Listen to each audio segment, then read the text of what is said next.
In the North Sea, the crew of the Kinloch Bravo oil rig is getting ready to finally go home after months of hard work. Unfortunately, Magnus, the rig manager, is receiving a call from the company with bad news. The helicopters are diverting to help the North Kilscour platform with its power failure, so they don't know when they'll be able to pick Magnus' crew up. Magnus wants to ask for more details, but the phone suddenly stops working. Communications start falling all over the building. Kat's call with her wife freezes, and Fulmer can't make the main radio work either. Magnus calls for a meeting and announces that they'll have to wait a while to go home. This isn't well received by anyone, especially not by Lars, who keeps asking for proper explanations. Suddenly, the power goes out in the whole building, and Fulmer discovers all generators are down. The battery backup is holding things up for now, and the production module is holding its pressure, but if it spikes it could kill them all. Fulmer tries to get in contact with the standby vessel, but the radio still isn't working, and the other oil platform near them seems to be having the same trouble. The whole rig begins shaking and the production module is starting to catch on fire, getting out of control. Rose, the company representative, doesn't want to shut it down yet because they'll be way off quota, but Magnus orders his men to shut down the module anyway for the sake of their lives. At that moment, the whole rig begins shaking again. Everyone stares in shock when they notice a very thick and fast fog enshrouding the entire building. Moments later, Fulmer manages to bring power back, but communications are still off, and there's no way the choppers will come in this weather. Alwyn wonders if they haven't drilled too much and caused a seismic event, but Rose is a scientist and assures him it doesn't work that way. Magnus thinks fixing communications is their priority, so he sends Fulmer and Baz to check on the radio tower. When they make it to the top, Fulmer begins checking the machine, but he loses his temper when Baz accuses him of betraying the team for getting into a relationship with Rose, who is on the company's side and not theirs. Baz quickly apologizes, and when Fulmer lets go of him, he moves to pick something up and finds a dead seagull on the floor. Magnus and Lars are waiting at the base of the tower when suddenly they see Baz fall. Kat and Rose rush to the scene with a medical kit while Fulmer comes down as well, explaining he doesn't know what happened because Baz had been right behind him. Lars doesn't trust his story because he notices Baz's harness was unclipped. Kat takes Bax to the medical bay and stabilizes him, but there's nothing else she can do without a surgery room. Lars starts losing it because there's no way choppers will come in time. Rose brings Magnus to the computer to show him that the pipelines have no pressure, which means all the rigs in the area are having the same trouble as them. Moments later, Baz wakes up and begins having visions of things coming apart under the sea. Lars goes to Magnus' office to blame him for everything, but Magnus ignores the complaints and leaves. This allows Lars to snoop around his desk and found a private memo from the company that makes him furious. He gathers everyone on the helideck to inform them management has been lying to them from the start. Magnus comes over too and sees Lars has the memo, so he has to confess that the company's junking the whole field and everyone will lose their jobs soon. The conversation suddenly interrupted by something falling on them. It's ash, even though they aren't anywhere near a volcano. Baz shows up at the helideck as well and announces that it's too late, it's already started before passing out. Later, Baz wakes up in the infirmary and explains he doesn't remember the accident or the helideck. At the tower, he saw something in the fog and heard a noise in his head. Baz reacts violently when Kat tries to take blood, and yells at them for not listening to his warnings because there's a wave coming. After Kat manages to put him to sleep, she explains to Rose that Baz's wounds are somehow quickly healing on their own. Once the women are gone, Baz reveals he's still awake, and when he checks his injuries, he sees some glowing spores working on closing them. In the rec room, the crew notices some lights by the window. It's the standby vessel, which is trying to communicate but also going in the wrong direction. Alwyn sends Lek outside to get the Morse message, and they discover the vessel's asking for help. Magnus orders Fulmer to sign back to them using the deck lights to find out what they know, then he goes to see Cook Murch to ask him to start rationing their food. Lars is starting to go crazy because he was locked up in his room with Easter guarding the door. In the infirmary, Baz wakes up again to notice most of his injuries are healed, and when he checks his reflection, he begins having a vision of the rig being destroyed. Then he escapes to his room, and while getting dressed, he begins wriggling in pain as his mouth pushes out his gold tooth. Rose gathers some ash to analyze it and orders everyone to stay inside. Fulmer informs her and Magnus that the vessel doesn't have more information than they do. They don't have communications either, so if they wait for morning to come, they won't be able to use the lights to guide them in and the boat could crash. If they evacuate, it should be now, but Rose doesn't want to because it could get them in legal trouble for breaking the contract, but Magnus' priority is everyone's safety and he asks Fulmer to keep up the lights to guide the vessel slowly. Alwyn goes outside to take over Lek's shift and finds Baz drawing weird circles on a window. When he checks on him, Baz explains his head is full of noise and that he shouldn't have survived the accident. Something is definitely not normal about this situation. The lights in the room start flickering and Baz has another weird vision before running away. Lars starts working on the window and manages to take it off the wall to escape. Lek sneaks into the infirmary to steal the rubbing alcohol to get drunk, then tries to have a shower. At that moment his body begins hurting all over and as Lek throws up blood, the ink of his tattoos starts to come off his skin. By the time Heather finds him, he's already dead.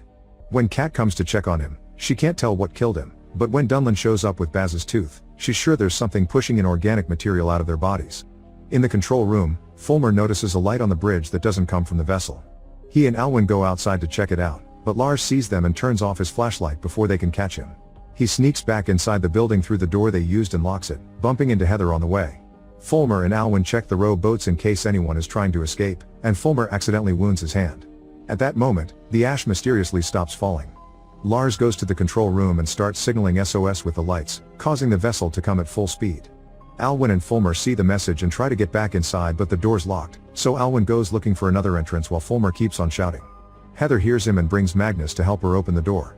Fulmer tells them about Lars and they rush to stop him, almost starting a fistfight before Magnus asks them to concentrate on sending a message to the vessel to correct its course. Alwyn's currently following some lights flickering that lead him to Baz, who refuses to come back because he needs to see the life in the water that started it all. Alwyn insists and makes Baz snap, grabbing Alwyn and making him spout water through his mouth.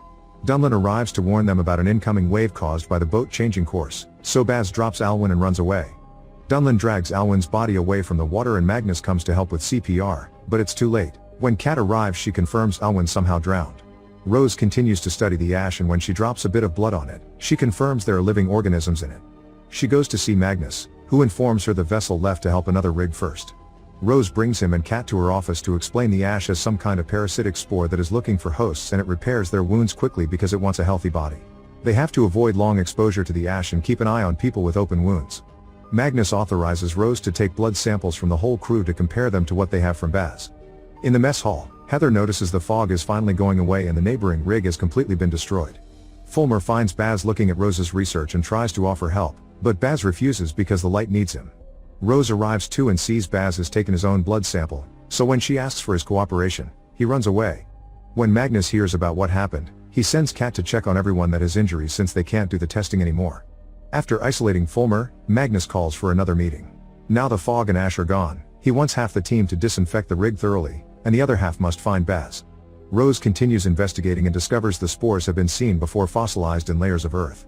They should have died with the dinosaurs, but drilling so deep has awoken a sleeping nest. Outside, Baz is throwing his blood sample into the sea. His body is fully healed now, and he touches the tanks of water as a test, instantly filling them with spores. He hides when he hears James looking for him, but when James sees the spored water and calls for help, so Baz has to shut him up. Lars and Dunlin come to the room and find James wounded on the floor. Lars notices the spores in the water have started to grow plants. In the machinery room, Heather, Easter, and Murch also find plants growing on the oil. Suddenly the rig starts shaking again and Dunlin realizes James is bleeding. When the boy opens his hand, he reveals he lost a tooth, meaning he's infected. Scared, James hits Dunlin and runs away. The rig starts losing power again, so Magnus takes Fulmer out of isolation to make him fix it. Heather sees Baz and follows him into the mud pit, where Baz is growing plants all over the place. Baz explains a million-year-old memory has told him he needs to defend this place because it's being attacked. If it dies, everyone will go down with it. Suddenly James shows up too because he's joined Baz's cause. The rest of the team realizes Heather's gone and Lars comes to rescue her, making Baz and James run away before Heather can get more answers. Fulmer manages to restore power and the team discovers the flare on the production module is gone. They need to disconnect it from the electricity system to stop it from exploding, but the module control is in the mud pit where they could be infected by the spores. Their only options to reignite the flare manually, and Fulmer accepts to take the risk. Easter controls the crane to bring Fulmer closer to the module, but it's not enough, thus Fulmer unclips his harness and comes as close as possible for a proper shot. The flare is turned on again successfully, but Fulmer's hit by the fire and has to be taken to the infirmary to take care of some serious burns on his back. In the mud pit, Baz's visions get worse and he comes to the conclusion they need to shut down the rig system to stop the attack. James tries to close the valve, but the pipes are still pressured and they could blow up, so they're going to access the system from the source. Later, after a visit from Rose, Fulmer swears he feels fine and gets dressed because he wants to help. He, Rose, and Heather begin working together on the research, and Fulmer unconsciously draws some circles on a pad like Baz used too. Suddenly Magnus calls them all to the control room, where he's discovered the pressure is incredibly high because Baz is trying to bypass the safeties for the well. Fulmer can't take control away from him remotely, so they will have to take a risk with the bullseye ROF. Easter guides the ROF and gets underwater images showing that the earthquakes have created a series of circles on the land that remind Fulmer of his drawings. The ROF carefully approaches the wellhead and shuts it off, making Baz furious because his plan has failed. He tries to access the system directly from the CPU but it has an alarm on it, so they need Fulmer to disable it. Suddenly, Easter's phone gets a message, and the crew discovers communications are back. Magnus tries to contact the Coast Guarda and Fulmer Googles the meaning behind circles that seem to be communicating something. Rose searches the company's system for some containers Heather found and nobody knew about, only to discover a project called Siren that she can't access. She also finds Fulmer's drawings. Kat calls her wife, who explains the company told the families the crew's fine and that they've also been having electrical problems. At that moment, the fog arrives in the city, and now people on land are the ones without power. Internet signal goes down, and the guard doesn't get Magnus' messages asking for help. Baz uses his spore's powers to connect with Fulmer's body, which begins healing more quickly. Fulmer also begins hearing Baz's voice in his head, so he runs to the bathroom to look at his wounds. Rose sees he's missing and goes to check on him, startling Fulmer because for a moment he sees Baz in the mirror. He confesses everything to Rose, who kisses him to comfort him. This causes Fulmer to have a vision of her suffering and Baz's apparition asking him to join him. Hours later, Rose checks on Fulmer again, only to find a note he left behind. Rosa goes after him and Kat joins her. Together they find Fulmer going to the mud pit. The girls enter the pit too and the spores approach Kat but don't attack, instead they circle her stomach because they're curious about the baby. Rose drags Kat out before it gets worse, and they find the crew getting excited because there's a series of lights approaching the rig. It's a ship coming from the neighboring rig. The crew receives the survivors and Rose meets Coke, who works for the company's research division and demands to be taken to the control room immediately. Kat checks on the other men to make sure there aren't any injuries and Easter's surprised to see his old flame Harish among them. Coke explains his rig exploded after a pressure failure and thinks they need to prioritize getting access back to the production module. Rose wants to know why Coke had been sent to the rig, but he refuses to explain. In the infirmary, Harish tells Easter a different story. When Coke arrived at the rig, he sent a bunch of people home and the rest had to help him install some new equipment. They weren't drawing oil up from the well, they were sending something down. Then the fog came in and people started to disappear, but Coke stayed calm as if he had done this before. He kept pushing the equipment test and ignoring the pressure warnings until the rig exploded. Heather enters the system to cross-check the list of survivors with the crew files, but she can't find Coke's name. She tells Easter and Harish about this, and Harish explains Coke had been accessing the system with a temporary account the IT guy made when he arrived. Before they left the rig, he wiped everything related to the test. Heather checks the system and Harish points at a strange name on the crew list that wasn't there before. There are emails telling the company that the organism has already spread, which means Coke's always known and the company sent him on purpose. Kat checks on Rose and thinks the circles she's studying look like a tree, making Rose realize this may be how the spores keep track of time. The gap between the rings marks the 5 major mass extinction events, which means the last ring is the present and is closing up quickly to destroy them. Coke explains that's what happened in his rig. The explosion had been caused by the infected people opening the well to blow it up. He wants to send a team to the production module, but Magnus refuses to take that risk, and Rose guesses all those containers and the testing are the secret Project Siren. Fulmer finally joins Baz and James, but he notices his mind is clearer than his friends. Baz explains he hasn't been exposed to the spores long enough yet, but they'll take over soon. Baz can help him harness them if Fulmer accepts to deal with the system. Fulmer begins to work but it'll take a while to shut down the alarm. Dunlin, Lars, and Murch call Coke for a private meeting because they're sick of Magnus' bad decisions and want to hear Coke's ideas. Coke explains they can stop Baz by using the carbon dioxide from the secret containers to knock him down. It's just a matter of entering the mud pit and connecting the carbon dioxide to the ventilation system. The trio gets the canisters from the containers and Dunlin gets suspicious because the label says the carbon dioxide's mixed with something else. They take the canisters to the mud pit and connect them to the ventilation shafts, protecting themselves with masks. Baz sends James and Fulmer to check what's going on and James finds the trio first, only to suddenly throw up blood on them. The guys realize the carbon dioxide isn't knocking James out, it's killing him and the plants because that was Coke's plan all along. Lars and Murch run away, but Dunlin doesn't join them until he's sure James can't be saved. Fulmer tries to shut off the ventilation but both he and Baz pass out. In the control room, Kat finds Coke shutting down the doors around the mud pit after Lars and Murch escape, trapping Dunlin inside. Dunlin's mask runs out of oxygen and he dies too. Heather and Harish tell Rose and Magnus about Coke and go to confront him, but Coke defends his actions as survival.